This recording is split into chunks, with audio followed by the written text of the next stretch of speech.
O Brasil é o país que mais mata no mundo, não tem para ninguém. Você pega os 10 maiores países do mundo. Nem todo monstro vive nos filmes de terror. Alguns caminham entre nós, pegam ônibus, trabalham, vivem em silêncio, até matarem de novo. Enquanto o Brasil dormia, eles caçavam, não por necessidade, mas por prazer, por compulsão, por loucura. Neste vídeo, você vai conhecer os 7 serial killers mais perturbadores da história do país. Casos reais, investigações verdadeiras, crimes que chocaram o Brasil e o mundo. Mas atenção, o que você vai ver a seguir não é fácil de digerir. Porque aqui, o horror não é ficção, e sim casos reais. Então se você tem sensibilidade para esse tipo de conteúdo, você está avisado. Eu sou Fragmentado, então vamos para o vídeo. José Paes Bezerra, o monstro do Morumbi.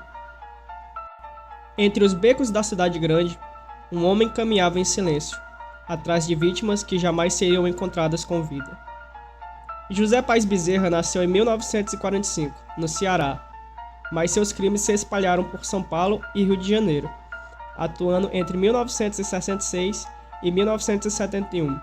Ele ficou conhecido como o Monstro do Morumbi, bairro nobre da capital paulista onde várias vítimas foram encontradas. Bezerra era um homem de aparência comum, trabalhava como assessorista e era considerado gentil por colegas, mas por trás dessa fachada escondia um desejo sádico por dominação e morte. Suas vítimas eram geralmente mulheres jovens, de classe média. Ele costumava abordá-las em pontos de ônibus ou ruas pouco movimentadas. Após ganhar sua confiança ou forçá-las sob ameaça, as levava para locais isolados. Lá ele as violentava, espancava e estrangulava. Algumas tinham o rosto desfigurado, da evidência da brutalidade. Em sua confissão, admitiu 24 assassinatos, mas a polícia suspeita de mais de 30. Foi condenado em 1971 e libertado em 2001, após cumprir o limite máximo da pena brasileira da época.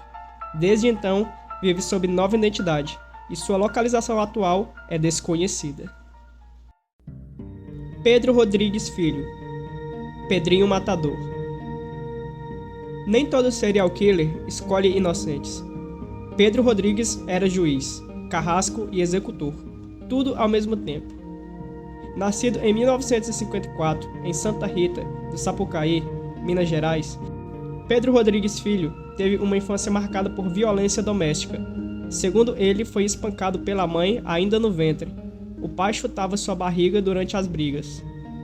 Aos 14 anos, cometeu seu primeiro assassinato. Matou o vice-prefeito da sua cidade, acusando-o de ter demitido injustamente seu pai. Dias depois, matou outro homem, um segurança suspeito de roubo. Isso deu início a uma trajetória sangrenta que duraria décadas. Seu maior ato simbólico ocorreu quando matou o próprio pai dentro da cadeia, com 22 facadas, após descobrir que ele havia matado a sua mãe a facadas. Pedro arrancou um pedaço do coração do seu pai e mordeu, como forma de vingança. Ele dizia que só matava criminosos e traidores.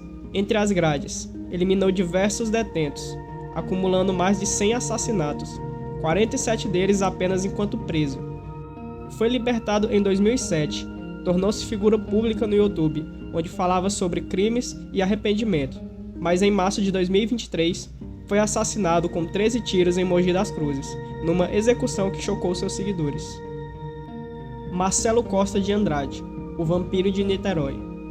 Ele dizia ouvir a voz de Deus, mas o que fazia era a obra do diabo. Marcelo nasceu em 1967, no Rio de Janeiro. Teve uma infância trágica, abandonado pelo pai, abusado sexualmente por vizinhos e institucionalizado em abrigos. Desde cedo, demonstrava comportamentos obsessivos e perturbadores. Entre abril e dezembro de 1991, Marcelo assassinou ao menos 14 meninos, com idades entre 6 e 13 anos, na região de Niterói. Ele usava estratégias simples, oferecia dinheiro, doces ou passeios às crianças. Após levá-las para locais afastados, como terrenos baldios, ele abusava sexualmente delas e as matava por estrangulamento ou espancamento. Porém, havia um aspecto ainda mais perturbador. Após o assassinato, ele bebia o sangue das vítimas, afirmando que isso o protegeria do inferno e o manteria puro diante de Deus. Foi preso após denúncias e confessou todos os seus crimes com frieza. Diagnosticado com esquizofrenia paranoide, foi considerado inimputável e internado no Instituto Reitor Carrilho, onde permanece até hoje. Francisco das Chagas Rodrigues de Brito. Nos cantos esquecidos do norte do país, um coveiro de aparência simples escondia o segredo de dezenas de mortes. Francisco nasceu no Maranhão e vivia uma vida aparentemente normal como mecânico e coveiro. Mas entre 1991 e 2003, foi responsável por uma onda de assassinatos cruéis de meninos pobres no Maranhão e Pará. Estima-se que tenha matado entre 30 a 42 crianças. Seu padrão era sempre semelhante: atraía os meninos com promessas de comida ou brinquedos, abusava sexualmente deles e depois os assassinava. Muitos corpos foram encontrados com os órgãos genitais decepados, sugerindo motivação sexual e simbólica. Em 2004, foi finalmente preso, e em seu julgamento demonstrou frieza e nenhum arrependimento.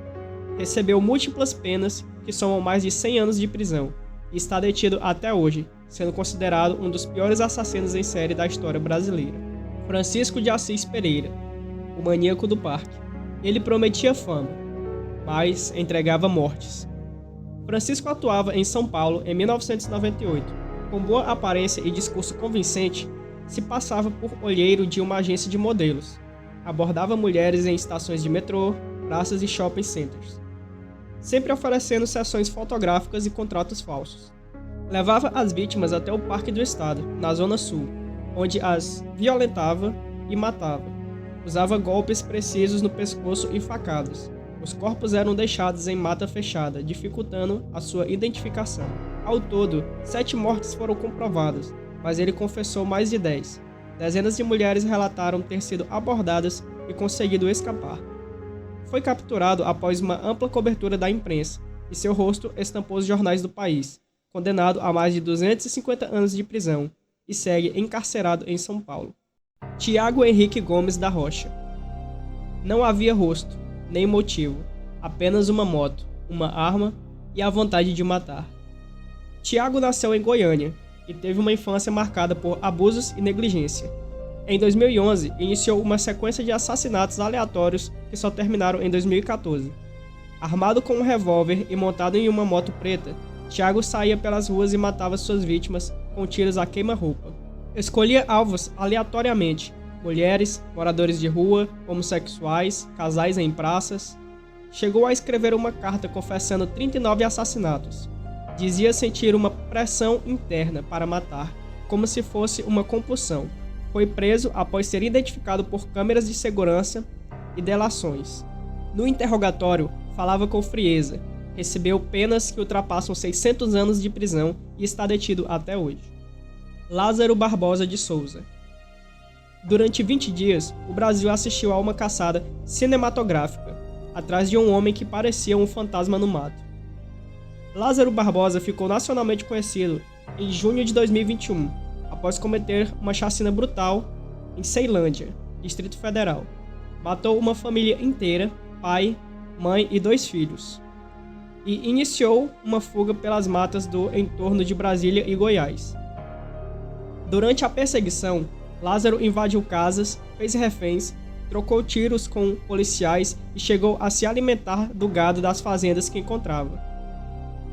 Era especialista em mata e usava conhecimentos de rituais religiosos, como Umbanda e Espiritismo, para tentar despistar a polícia. Muitos moradores acreditavam que ele tinha proteção espiritual. Mais de 270 policiais participaram da busca. A caçada durou 20 dias, parando o Brasil inteiro. O desfecho veio em 28 de junho de 2021. Lázaro foi cercado e morto em confronto. E se você assistiu o vídeo até aqui, muito obrigado pela sua atenção. Se inscreva no canal para receber mais vídeos como esse. E se quiser uma recomendação de vídeo para assistir a seguir, está aqui um vídeo interessante para você. Muito obrigado e Até a próxima.